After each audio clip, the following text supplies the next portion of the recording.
Hi everyone, I'm Heather Jade Wright, licensed therapist. So I just wanted to have kind of a more casual conversation today. So with everything changing and all the uncertainty happening in our world right now, I've definitely been experiencing more anxiety, and I know I'm not the only one. So I thought that it would be a great topic to discuss. Before we get started on that topic, I want to say that I've decided to make the mental health weekly update into the mental health monthly update. So that specific series that I started, I'm going to do that once a month. I'm still going to post videos every week, but it will be on different topics 3 times of the month, and then the one will be the actual mental health news monthly update. Okay, so I've got my LaCroix. I'm in my jeans, casual Friday. So let's talk about anxiety. So right now, in response to coronavirus, anxiety is heightened due to several factors, but one of the main factors being uncertainty. Yes. The uncertainty of the future, people being, uncertain about their job situations. And here's the thing, we never actually have certainty. That's just a big illusion in our head, right? We think we know, okay, this is what's going to happen in the future. But right now, obviously, uncertainty is highlighted. And a lot of people are in limbo for different reasons. I know several people who are trying to decide if they should go ahead and get a new job or just stick with their current jobs. And my advice is to stop thinking too far ahead. I mean, this is a great opportunity for mindfulness, which is being in the present. So take one step at a time. And as you do that, information will inform your decision. So for example, go ahead and start looking at what jobs are out there. Then if there is a job or jobs you're interested in, apply. Take that next step.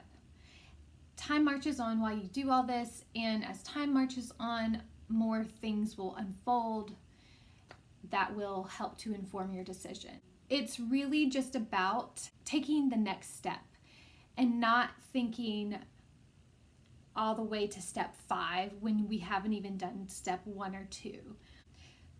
Keep in mind, you are not your thoughts. Thoughts are not facts. The more you can become the witness of your thoughts, the more you will understand that statement. Anxiety will highlight our negative thoughts. For example, we have thousands of thoughts every day. We don't have control over all of these thoughts. Some of them just happen sporadically.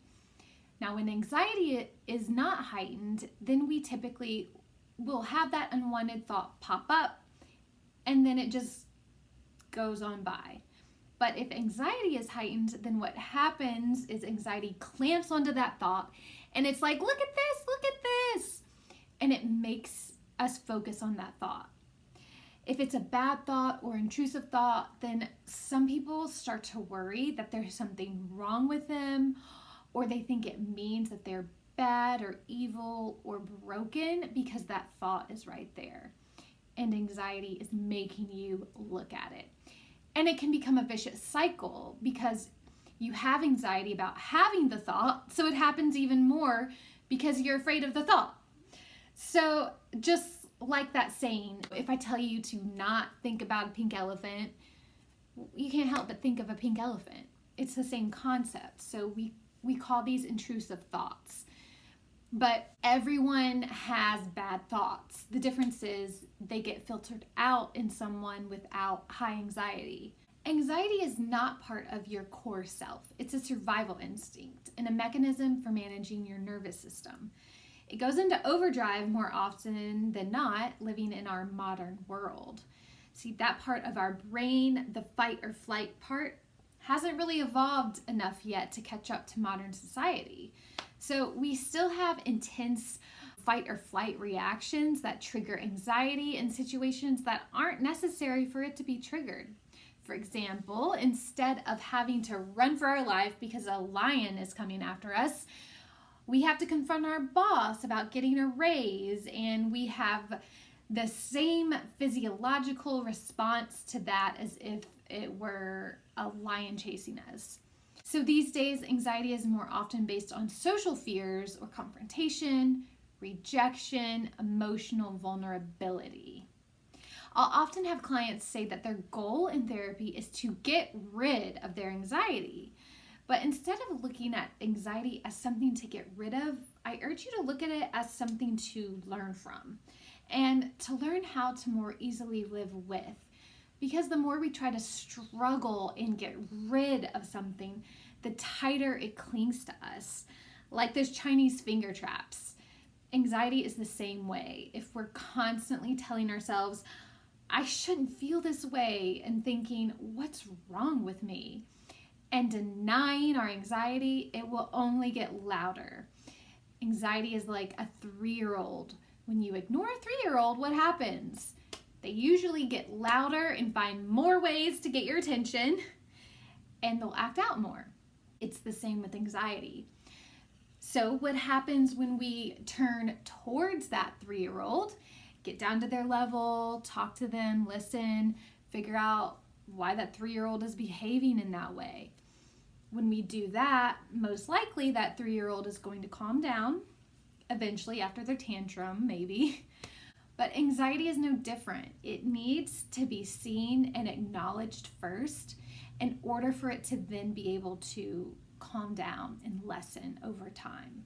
If you have more anxiety than others, that's okay. But I promise you aren't alone. You may be more sensitive. Sensitivity is a gift. We just don't treat it that way in our culture. Our culture tries to beat the sensitivity out of all of us. But when you know how to manage your sensitivity, it's a superpower because it provides you with helpful information about your experience and your environment. And it's a fantastic guide to help inform your decisions. I've had teens and younger clients tell me, well, mom and dad are asking why I'm sad, and I don't know. They don't understand what's wrong with me. And in turn, that child or teen starts to believe that something is wrong with them. So the moment they feel sad or anxious, they think, oh God, no, there's that feeling again. There's something wrong with me. And then the very resistance of that feeling makes it worse. This is why it's so important as children to have our feelings mirrored back to us. For example, if during your childhood you were sad, but then were told that you shouldn't feel that way, that's a recipe for developing anxiety and depression later in life or even during childhood. And it's tricky because you may not have even been outright blatantly told you shouldn't feel that way. But if your caregivers or parents had their own unresolved issues with anxiety, they may be afraid to see that in you because they don't know how to deal with it within themselves. So they'll minimize your experience of it because it scares them. I also get a lot of people that think they're the only ones that have severe anxiety or really intrusive thoughts. And let me tell you, there are tons of people that suffer silently from anxiety, and they are capable, successful, functioning, accomplished people. So please know you're not alone. A lot of us hide anxiety really well, and not even intentionally. I mean, you can even have a panic attack, and sometimes no one would know. You feel like everyone knows, but you'd be surprised to realize that no one had any idea that's what was going on. Bo Burnham, he's a comedian. He's a great example of this. He talks about how he had full-blown panic attacks on stage during his stand-up tour. And you really wouldn't know that from watching the show. He just knows his show so well, so he's just doing it, but internally he is freaking out. It just is a great example of we really never know what someone's internal experience is. All right, if you found this rap session helpful, let me know because I'm playing with the idea of making a series on anxiety, so at least maybe another 2 or 3 episodes focused on anxiety.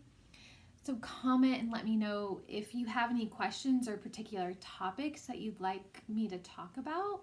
Thanks so much for watching. Remember to like and subscribe. I hope that you found some information in this that can help you to better understand, love, and accept yourself.